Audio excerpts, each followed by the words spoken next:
नमस्कार प्रभा साक्षी पॉडकास्ट में आप सभी का स्वागत है। आज के इस पॉडकास्ट में बात करेंगे कि मोदी सरकार 3.5 करोड़ युवाओं को रोजगार देंगी और इसका पंजीकरण कहां कराएं। तो आइए सुनते हैं आज के इस पॉडकास्ट को। लेकिन उससे पहले अगर आपने हमारे चैनल को सब्सक्राइब नहीं किया है तो जरूर कर लें, ताकि आप रोज ऐसे ही इंटरेस्टिंग और जानकारीपूर्ण पॉडकास्ट सुन सकें। भारत की सबसे बड़ी चुनौतियों में से एक रही है युवाओं को रोजगार उपलब्ध कराना। प्रधानमंत्री नरेंद्र मोदी के नेतृत्व में केंद्र सरकार इस दिशा में लगातार कदम उठा रही है। चाहे रोजगार मेले हों, स्टार्टअप और स्वरोजगार योजनाएं हों, या अब शुरू की गई प्रधानमंत्री विकसित भारत रोजगार योजना PMVBRY, सभी का उद्देश्य है हर हाथ को काम और हर युवा को अवसर। हम आपको बता दें कि केंद्रीय मंत्री मनसुख मंडाविया ने सोमवार को प्रधानमंत्री विकसित भारत रोजगार योजना PMVBRY पोर्टल लॉन्च किया। यह योजना जुलाई 2025 में कैबिनेट से मंजूरी पा चुकी है और इसमें लगभग 1 लाख करोड़ रुपए का बजटीय प्रावधान किया गया है। इस योजना का लक्ष्य है कि 2 वर्षों 1 अगस्त 2025 से 31 जुलाई 2027 तक में देश में 3.5 करोड़ से अधिक नए रोजगार सृजित किए जाएं।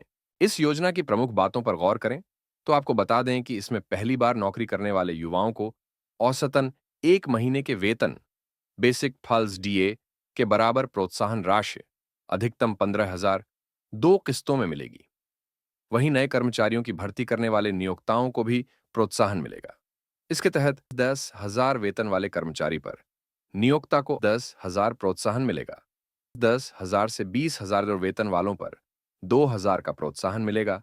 20,000 से 30,000 तक वेतन वालों पर 3,000 का प्रोत्साहन मिलेगा। इसके अलावा मैन्युफैक्चरिंग सेक्टर के लिए विशेष प्रावधान किया गया है, जहां अतिरिक्त कर्मचारियों की भर्ती पर 4 वर्षों तक प्रोत्साहन मिलेगा। प्रधानमंत्री मोदी का मानना है कि सिर्फ सरकारी नौकरियों से ही रोजगार समस्या का हल नहीं निकलेगा। इसलिए सरकार दोहरी रणनीति पर काम कर रही है। इसके तहत प्रत्यक्ष रोजगार सृजन पर जोर दिया जा रहा है, जैसे कि सरकारी योजनाओं, इंफ्रास्ट्रक्चर विकास और PMVBRY जैसी नीतियों के जरिए।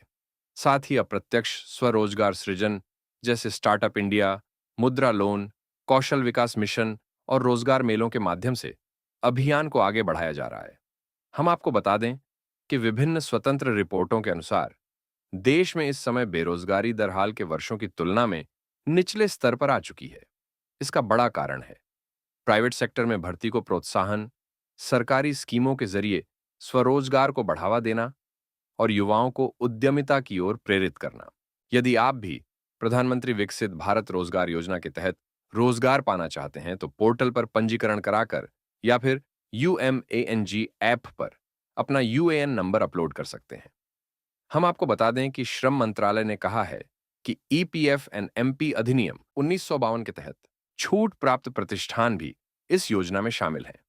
उन्हें इलेक्ट्रॉनिक चालान कम रिटर्न ECR दाखिल करना होगा और उमंग ऐप पर उपलब्ध सुविधा का उपयोग करके अपने सभी मौजूदा एवं नए कर्मचारियों के लिए UAN नंबर खोलने होंगे। बहरहाल, भारत की जनसंख्या का बड़ा हिस्सा युवा है।